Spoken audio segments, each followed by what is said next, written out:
Jean Seberg was one of the most fascinating and tragic figures of the 20th century. Today she remains largely forgotten. Though immortalized in Breathless, the Jean-Luc Godard film that revolutionized French New Wave cinema, her legacy is often overshadowed by the forces that conspired against her. She was more than an actress.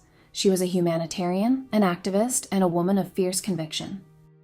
Seberg's remarkable beauty and undeniable screen presence made her an international sensation, but she never sought the trappings of traditional fame.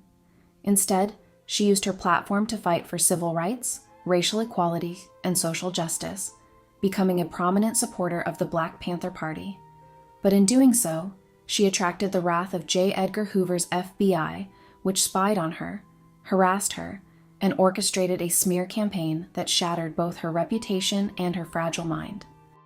The FBI planted a cruel lie about her pregnancy, a fabrication so devastating that it drove her into paranoia, despair, and ultimately self-destruction. Join us as we uncover the hidden tragedy of Jean Seberg, the story of a woman who used her status and wealth to fight for justice, yet paid the ultimate price for her generosity. This is the story of how those in power can silence even the most determined voices, not with truth, but with deception. Jean Dorothy Seberg was born on November 13, 1938, in Marshalltown, Iowa. Her father, Ed Seberg Jr., a pharmacist, and her mother, Dorothy, an elementary school teacher, raised 4 children: Mary Ann, born in 1936, Jean, born in 1938, Kurt, born in 1941, and David, born in 1949. Jean was especially close to her maternal grandmother, Frances Benson, who influenced her deeply. From an early age, she displayed independence. Her first complete sentence was, "I can do it by my lone." The Seberg family was tightly knit, attending church, working at Ed's pharmacy, and spending summers on short vacations and Bible camps. Jean and her best friend, Linda Haupert, explored the outdoors, climbing trees and playing by the Iowa River. She also had a reflective side, writing poetry, one of which read, "You laugh and say I'm too naive. Not really. I just prefer to believe." Encouraged by her parents, Jean pursued various interests: dance, singing, and volunteering for the Red Feather Kids campaign. She was a voracious reader, borrowing more books than anyone at the Marshalltown Public Library, and developed early passions for acting and social justice. At 14, she joined the NAACP, shocking her family and friends. Her father warned, "People will say you're a communist," but Jean was undeterred. "I just don't care what they say." Reflecting later, she said, "I can think of 1,000 reasons for joining the NAACP that make me sound terrific, but the only valid one is a kind of alienation. I was raised in a strict atmosphere, and I thought that people who were alienated in other ways must feel even more deeply." Jean's love for acting grew during high school, where she excelled in speech competitions and theater. She attended acting workshops at the State University of Iowa and performed in the Yellow Jacket. Despite her focus on acting, she also played the glockenspiel, studied languages, and won several speech awards, including for her performance in Joan of Lorraine, a role that foreshadowed her future. After graduating in 1956, she won a scholarship to the Priscilla Beach Theater, where she starred in Picnic and developed her first serious romance with fellow actor John Maddox. That summer, while working at a New Jersey playhouse, she saw an announcement for Otto Preminger's search for an actress to play Joan of Arc in St. Joan. Though skeptical, she auditioned upon the urging of mentors and colleagues. She had no expectation of winning, but hoped a meeting with Preminger might convince her parents to let her study in New York. Jean was among 3,000 finalists invited to audition. She read twice for Preminger in Chicago, who later summoned her to New York. After rigorous rounds, he announced on October 21, 1956, that she had won the role. She returned home to a hero's welcome, greeted by Iowa's governor, a parade, and the key to Des Moines.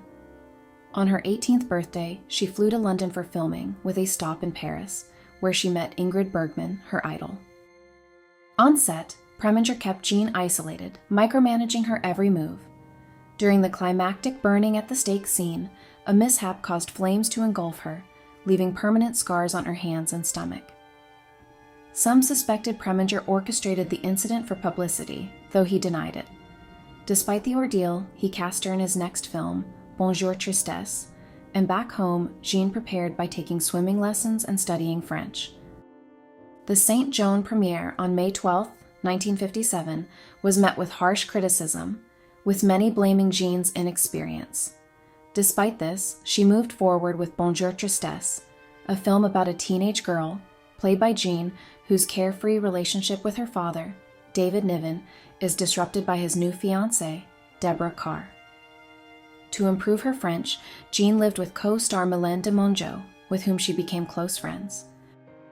During filming, Jean met François Morey, a young lawyer, at a lunch hosted by millionaire Paul Louis Weiler. They quickly fell in love, and after Bonjour Tristesse wrapped, Jean moved to New York for acting lessons while François followed. Wanting more control over her career, she sought release from Otto Preminger's contract. After months of negotiations, François and his employer arranged for Paramount to buy her out.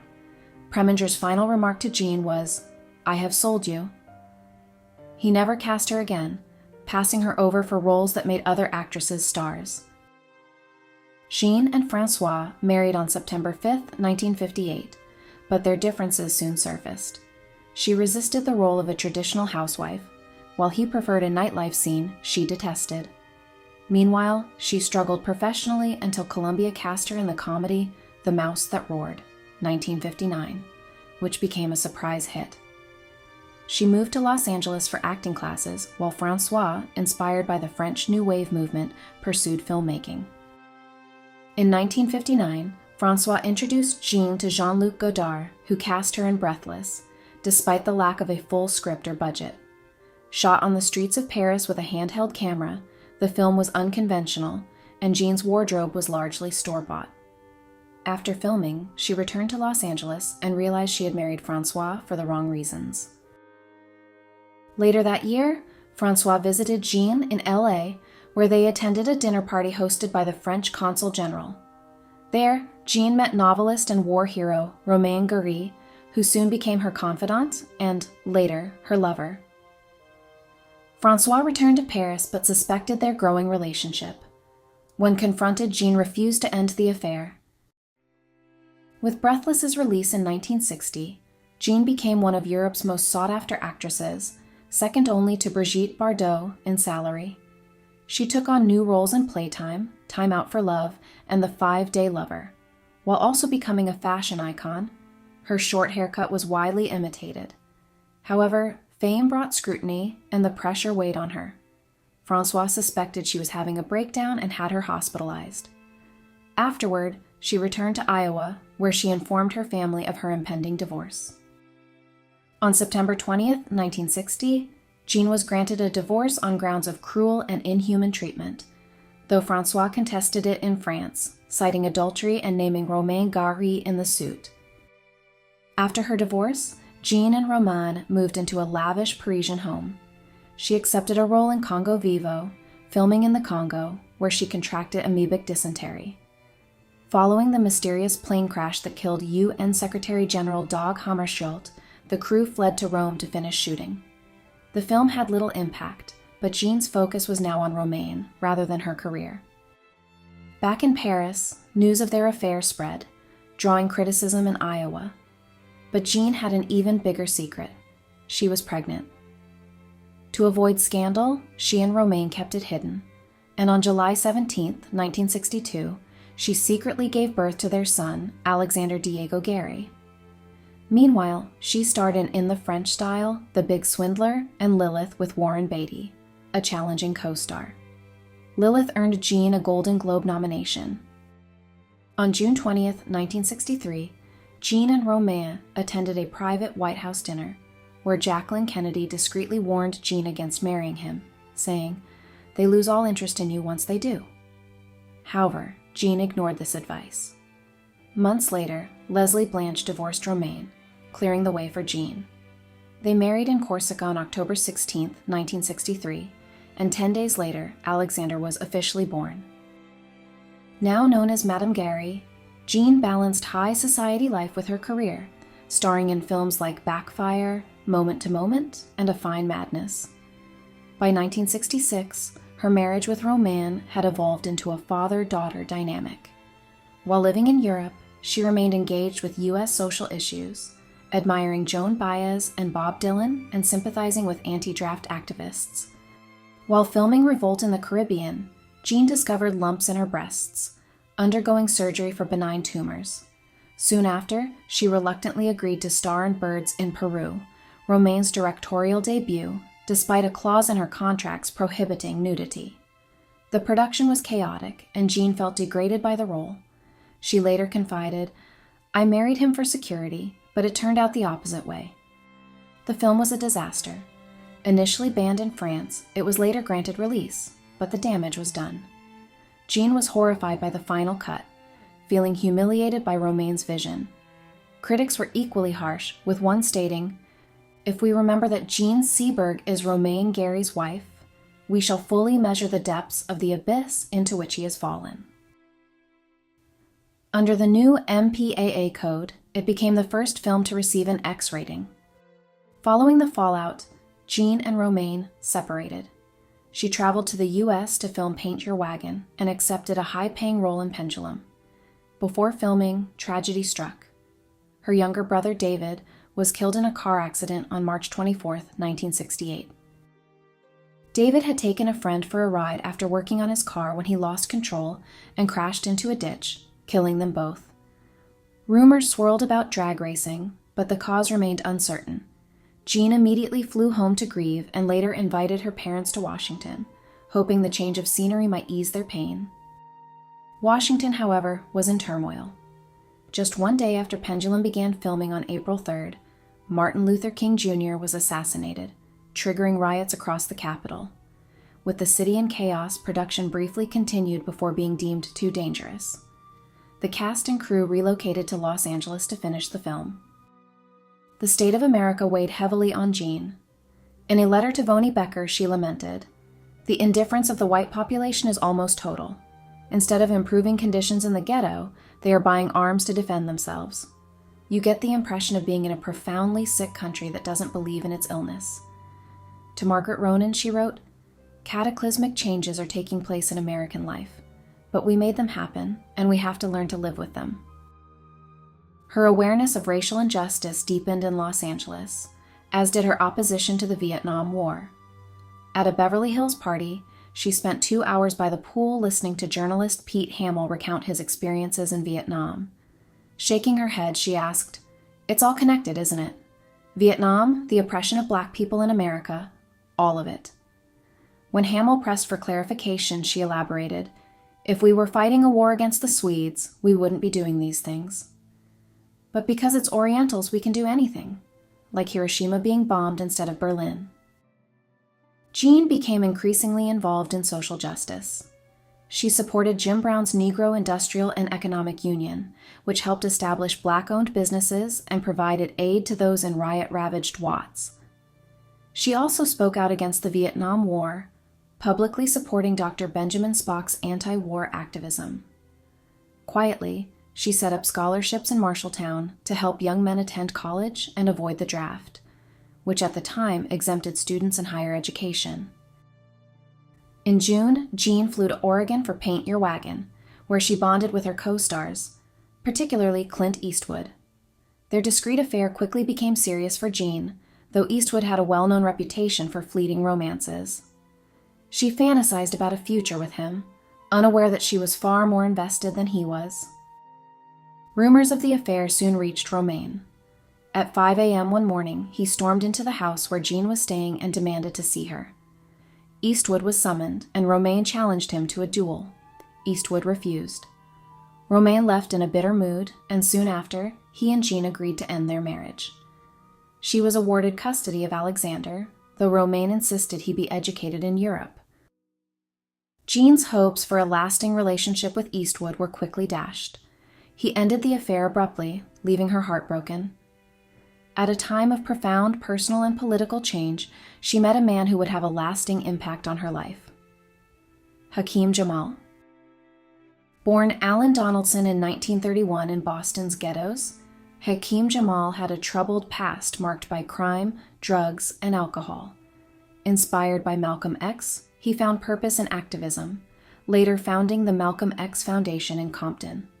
Though he called himself a part-time member of the Black Panther Party, he played a key role in connecting Hollywood celebrities, such as Marlon Brando and Jean Seberg, to the movement. Jean met Jamal on a flight to Los Angeles in October 1968. He shared his life story, which both intrigued and unsettled her. While she sympathized, she found him abrasive and manipulative, particularly in how he exploited white guilt.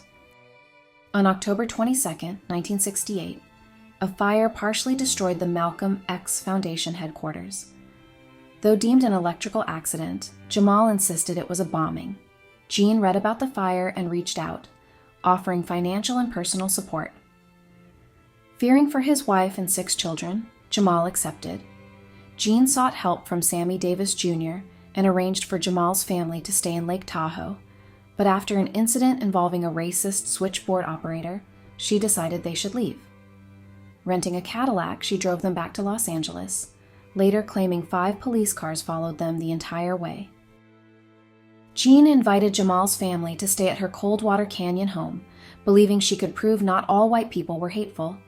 She introduced him to her Hollywood circle, attempting to raise funds for his Montessori school for underprivileged black children. However, Jamal had real reason to fear.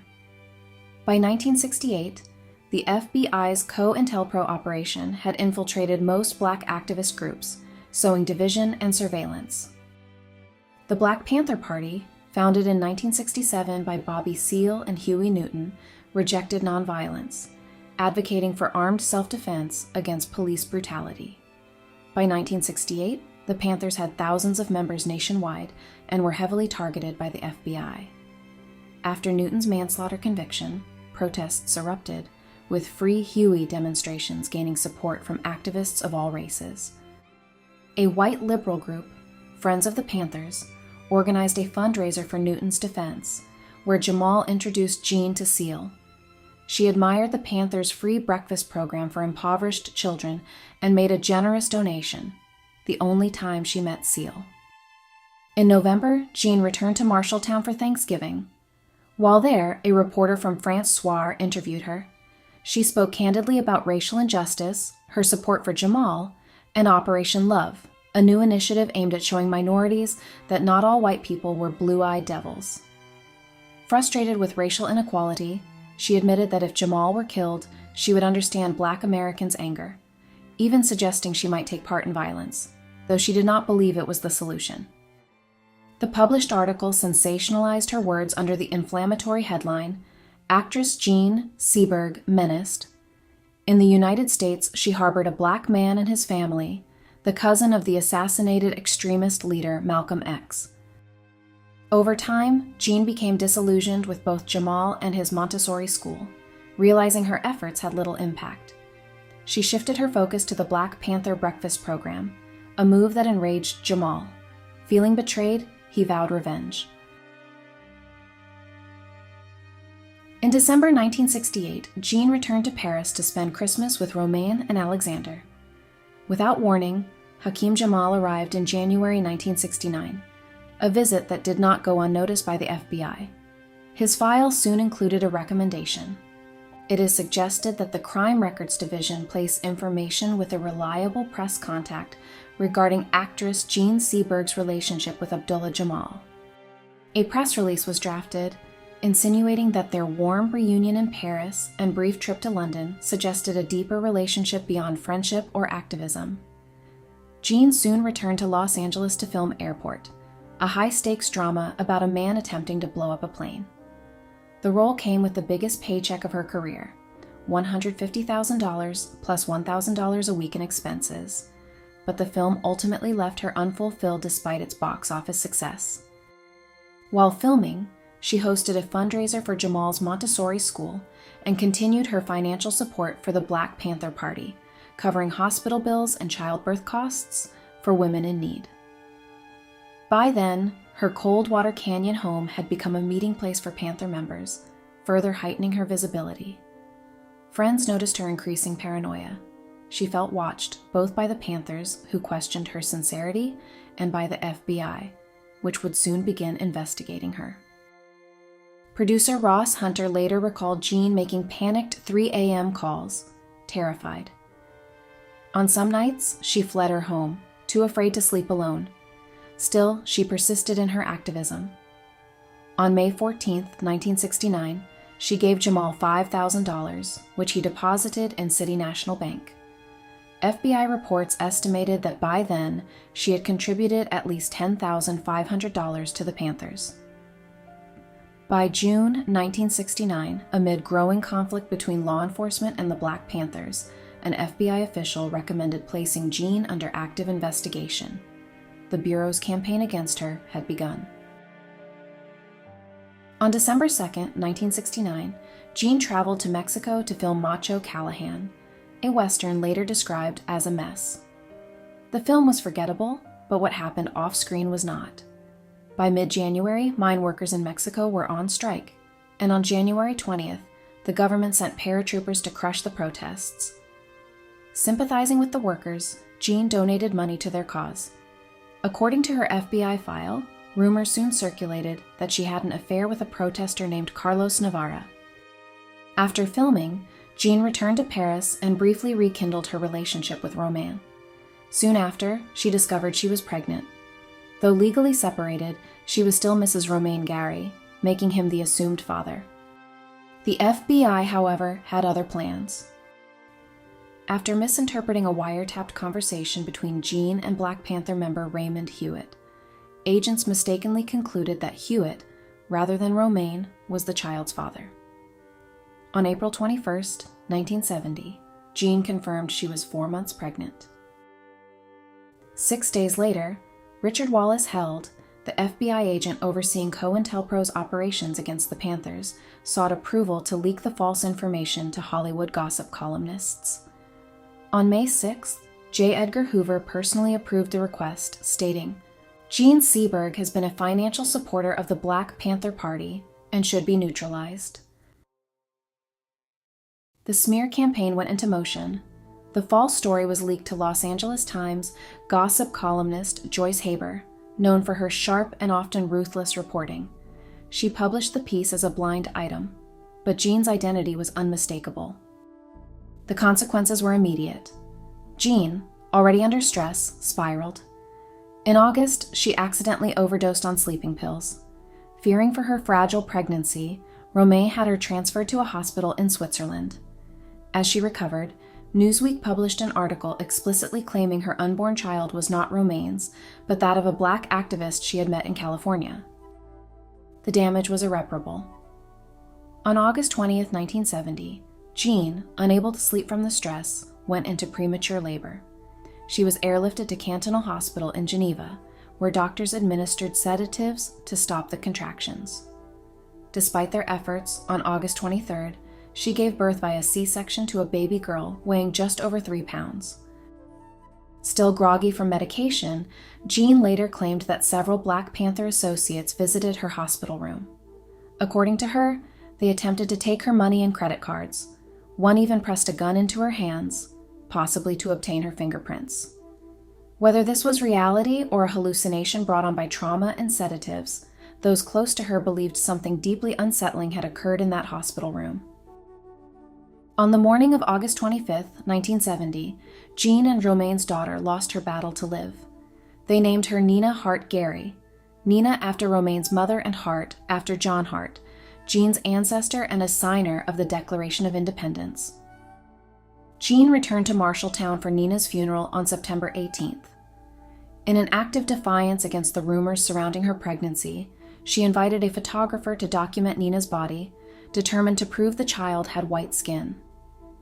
The funeral was largely ignored by national media, a stark contrast to the tabloid frenzy that had fueled the false allegations against her. Shortly after, Jean purchased a house in Marshalltown to provide housing for Black students attending Marshalltown Community College. She also formally cut ties with the Black Panther Party, writing to attorney Charles Gary to resign, citing mistrust among its members and her focus on her upcoming lawsuit against Newsweek for slander. At her most vulnerable, Hakim Jamal re-entered her life. While Jean recovered in a French nursing home, Jamal arrived with his 25-year-old companion, Gail Ann Benson. He warned Jean that Romaine and her doctors were up to no good, but assured her that he would protect her. Persuaded by his words, she left the nursing home, moving back to her apartment with Jamal and Benson. According to writer Diana Athil, Jean was consumed with grief over Nina's death. Seeking to cure her of her fixation, Jamal insisted she destroy all photographs of her deceased daughter. Jean resisted, screaming, scratching, and kicking, but he persisted until he tore them up before her eyes. Soon after, Romain invited Jamal to his apartment and warned him that the police were looking for him. Jamal and Benson immediately fled France. Jean never saw him again. Following his return to the U.S., Jamal spiraled into a breakdown of his own. He became convinced that Jean had exploited the Black Panthers for her own gain. In a venomous letter, he accused her of spying and betrayal. It was the last communication between them. Less than 3 years later, both Jamal and Benson met violent ends. On January 2, 1972, Benson was brutally murdered by Michael X and his associates in Trinidad. On May 1, 1973, Jamal was shot and killed, allegedly by members of the Nation of Islam, the same organization suspected of Malcolm X's assassination. Meanwhile, on December 29, 1970, the FBI placed Jean Seberg on its security index Priority 3, labeling her potentially dangerous due to supposed ties to communist movements. Despite growing surveillance and public scrutiny, she attempted to revive her career. In 1971, she reunited with Romain to work on his film Kill, hoping for a fresh start. However, the film flopped, receiving poor reviews. That same year, Jean and Romain's lawsuit against Newsweek finally went to trial in Paris. They sued for 500,000 francs, or $100,000 each, citing invasion of privacy and irreparable damage to Jean's reputation. Newsweek countered, seeking 1 franc in damages, and pointing to an article Romain had written after Nina's death, directly blaming them for causing the premature birth. Jean's doctor, Hubert de Watteville, testified that psychological shock could indeed induce premature labor, but the court rejected Romain's claim. On October 25, 1971, the court ruled in their favor, ordering Newsweek to pay approximately $11,000 in damages plus fines, a fraction of what they had sought. It was a hollow victory. Still grieving Nina and feeling increasingly isolated, Jean spiraled into despair. But then, something unexpected happened. She fell in love. By spring 1972, Jean was back in Paris, slowly re-entering social circles. Over the following months, she was linked to various men, including filmmaker Ricardo Franco, Stephen Previn, Andre Previn's younger brother, and rising Italian actor Fabio Testi, her Gang War in Naples co-star. One night at Castell's, a fashionable Parisian nightclub, Jean caught the attention of Dennis Barry, a young filmmaker who later admitted he was bowled over by her. Wanting to approach her under better circumstances, he arranged a party and made sure she was invited. Jean arrived with Fabio Testi but barely acknowledged him. Instead, she walked straight to Dennis and asked, "Are you going to kiss me?" He did. Their romance escalated quickly. Dennis, 27, was ambitious but penniless. The son of filmmaker John Barry, who had fled to France after being blacklisted during the McCarthy era, Dennis had appeared in minor film roles, including one based on Romain Gary's early life. But his real passion was directing. Jean was drawn to his youthful energy and rebellious nature, and while they both downplayed their relationship as casual, it was clear they were serious. Just 3 weeks after meeting, Jean and Dennis flew to Las Vegas and married on March 12, 1972. Dennis Barry's father welcomed Jean into the family, understanding her struggles with government persecution due to his own experience with McCarthyism. However, many of her friends were skeptical, believing Dennis had ulterior motives. Even Romain dismissed him as a penniless scrounger. Jean's parents also disapproved. When she brought Dennis to Marshalltown for Christmas, they found him rude and self-serving, convinced he was using her. Despite their concerns, Jean felt happy for the first time in years and refused to let anyone ruin it. By 1975, however, her drinking had spiraled out of control. A film she made with Dennis, The Big Delirium, was a disaster, effectively ending her French film career. With little income, they faced mounting financial worries. Dennis wanted to move to the U.S. for better opportunities, while Jean considered leaving acting altogether to pursue writing. In 1976, she took on her final film role in The Wild Duck, a German adaptation of the Henrik Ibsen play. When she returned to Paris, she received a letter from the U.S. Department of Justice confirming what she had long suspected. She had been a target of FBI COINTELPRO operations. A Senate Select Committee report detailed the agency's illegal tactics, including informants, mail interception, and rumor spreading, all designed to neutralize her. The report cited the false pregnancy smear as a deliberate attempt to destroy her career and reputation. Instead of bringing relief, the revelation only deepened her paranoia and despair. By the summer of 1976, her marriage to Dennis had unraveled. Struggling to find work, he grew resentful, while Jean suffered a mental breakdown and was briefly hospitalized.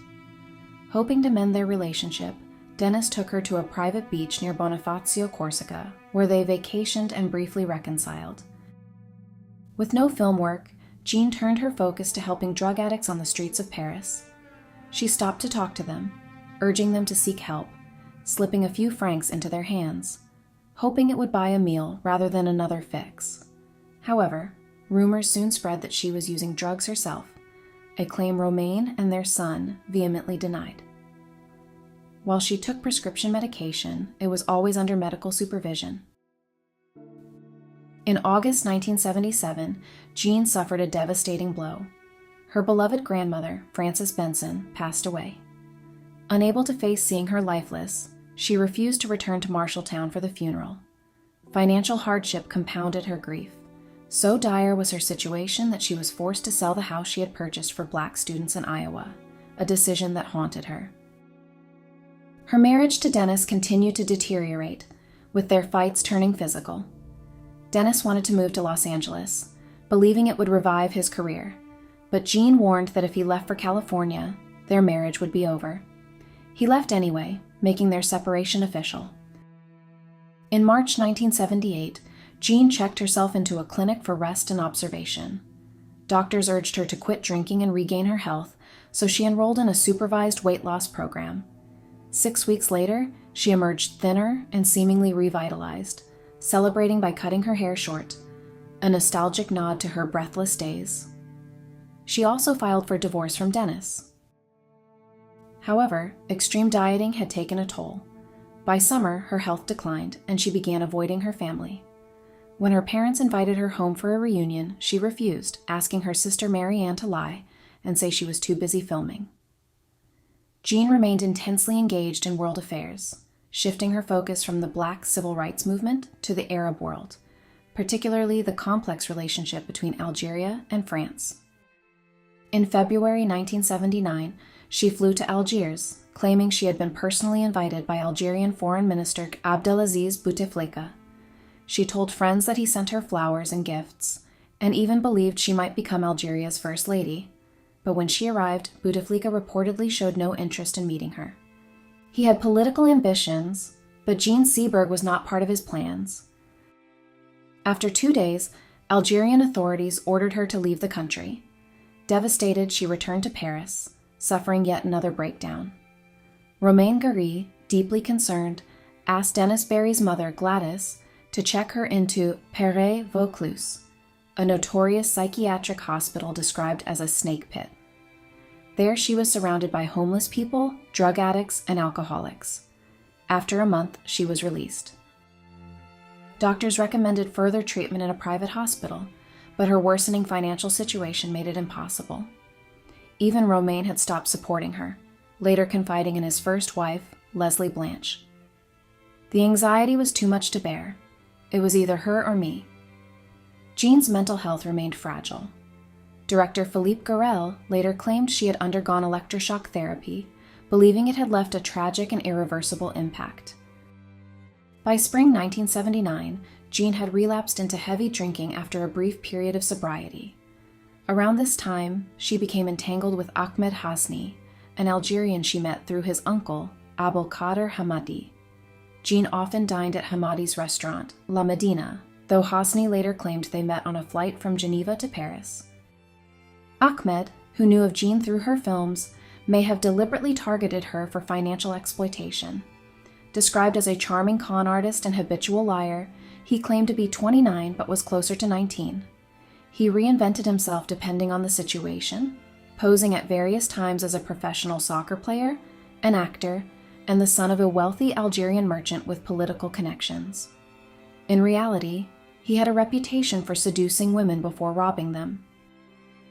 For Jean, Hasni became a crutch, someone who listened to her troubles and filled the void of loneliness. He quickly moved into her apartment and took control of what little money she had left. Before long, his manipulation turned violent, leaving visible bruises on her. Despite the abuse, on May 31, 1979, Reverend Thomas E. Duggan of the American Church in Paris presided over a blessing between Jean and Hasni. Though not a legal marriage, it solidified his hold over her. By then, Jean had been out of work for 3 years. With her struggles widely known, few in the industry were willing to take a chance on her. Just as she resigned herself to obscurity, Georges de Beauregard, the producer of Breathless, offered her a comeback role in the Legion Parachutes into Kolwezi, an adventure film based on the 1978 French Foreign Legion rescue mission in Zaire. De Beauregard personally visited Jean's apartment to determine whether she was fit to work. After a medical evaluation, she signed a contract to play the wife of a Belgian mining engineer, earning $2,000 per day for 9 days of filming. Determined to make a fresh start, Jean quit drinking and stopped taking prescription medication. She also began writing again, possibly contemplating an autobiography. How far she progressed remains unknown. By July 1979, Hasni convinced Jean to sell her Rue de Bac apartment for 400,000 francs, claiming he needed the money to start a business in Barcelona. Soon after, they traveled to Mallorca for a vacation, but the trip turned violent. During a heated argument, Jean fled to Puerto Andratx, where she remained for several days before escaping alone to Barcelona. Eventually, she returned to Paris and confided in de Beauregard, revealing that Hasni had stolen 60,000 francs from her. She expressed her desire to move back to the United States once she completed the film. Fearing for Jean's safety, de Beauregard checked her into a hotel, instructing police not to disclose her location, especially to Hasni, who was actively searching for her. On August 3rd, de Beauregard escorted Jean to the airport, where she was scheduled to fly to Guyana for a brief filming commitment. However, Hasni was waiting for her, insisting on coming along. Lacking the proper visa, he was unable to board, leaving Jean to depart alone. After completing 1 day of filming in Guyana, she returned to Paris and stayed in a hotel paid for by de Beauregard. With no filming obligations until September 6th, she used the time to work on her memoirs. However, Hasni had taken possession of much of what she had written. In an attempt to retrieve her notes, she went to his apartment, but once inside, he refused to let her leave. On August 9th, Jean and Hasni checked into Hotel du Pont Royal, near Romain Gary's former residence. They later moved to the more modest Hotel Alexander, before Jean rented a small apartment at 125 Rue de Longchamp, marking the final chapter of her tragic journey. The last weeks of Jean's life remain clouded in uncertainty. Ahmed Hasni later claimed she attempted suicide at least 3 times. During this period, Jean reconnected with her longtime friend, Mylène Demongeau, who urged her to seek professional help. One evening, Mylène described Jean as visibly distressed and shaking, obsessing over the suicide of Mylène's sister-in-law 2 years prior. Jean admitted she thought about death constantly, questioning why Mylène hadn't done more to help her relative. They spoke for half an hour before parting ways. It was the last time Mylène saw Jean alive.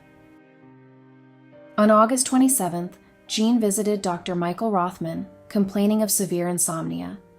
He prescribed Temesta, a tranquilizer, along with Nembutal and Nuctalan, both strong sleeping pills.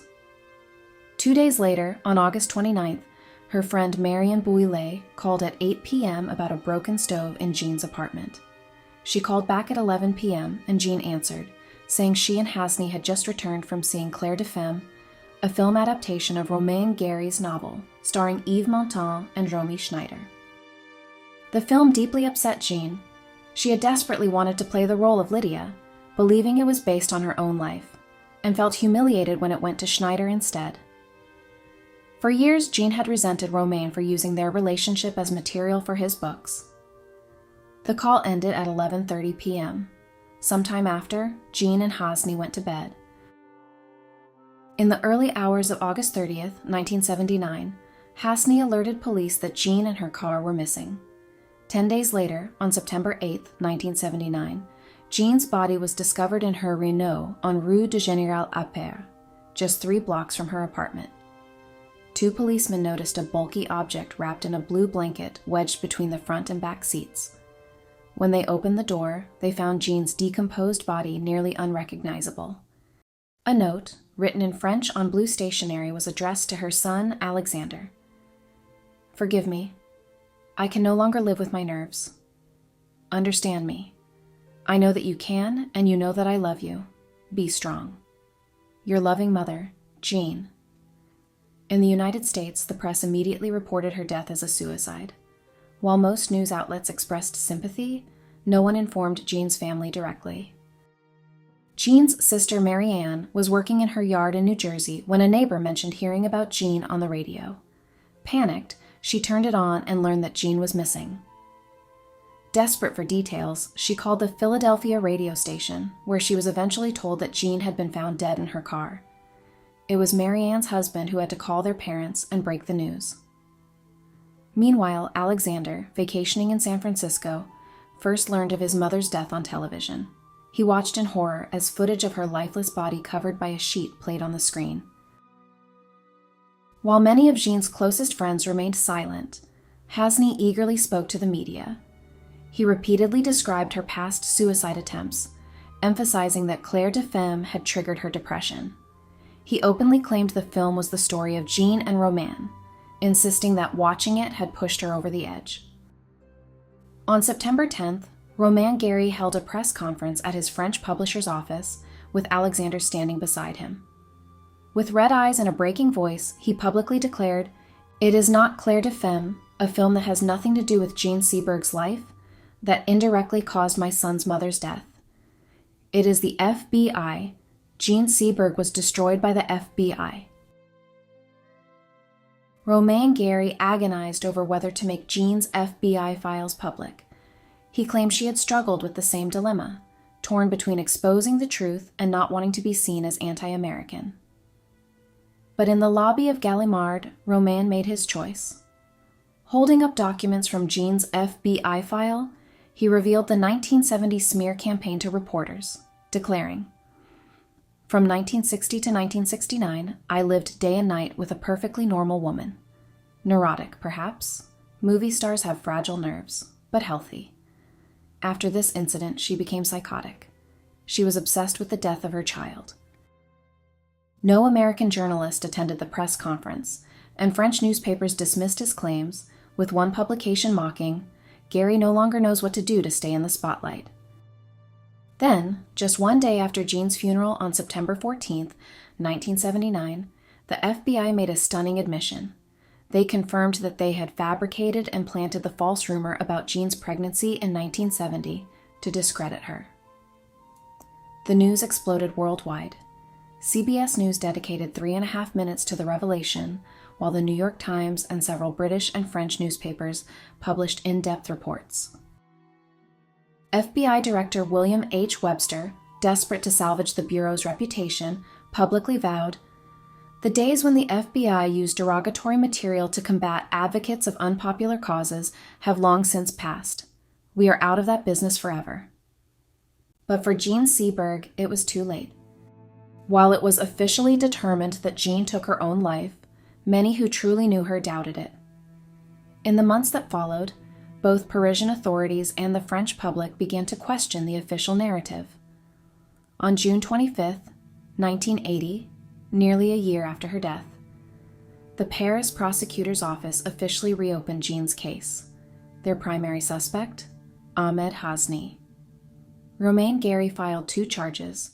The first, an investigation into Jean's death by persons unknown, and the second, a direct charge against Hasni for theft and fraud. After Jean's passing, many of her possessions mysteriously vanished, including her personal writings, jewelry, and valuable artwork worth thousands of dollars. Nearly all of it was taken by Hasni and sold. Tracked down and interrogated by French police, Hasni admitted to stealing 50,000 francs from Jean. He was sentenced to 2 years in prison, but after an appeal, served just 8 months before being released. Jean's former father-in-law, John Barry, summed up the lingering mystery. We don't know what the truth is about Jean's death, and we never will. But what we do know is this. Jean Seberg's downfall was orchestrated by the FBI. No public apology could undo the damage. They destroyed her career. They shattered her mind. They stole her peace, her dignity, her future. And in the end, after a life spent fighting for justice, speaking for the voiceless, and standing against discrimination, it was Jean Seberg who paid the ultimate price.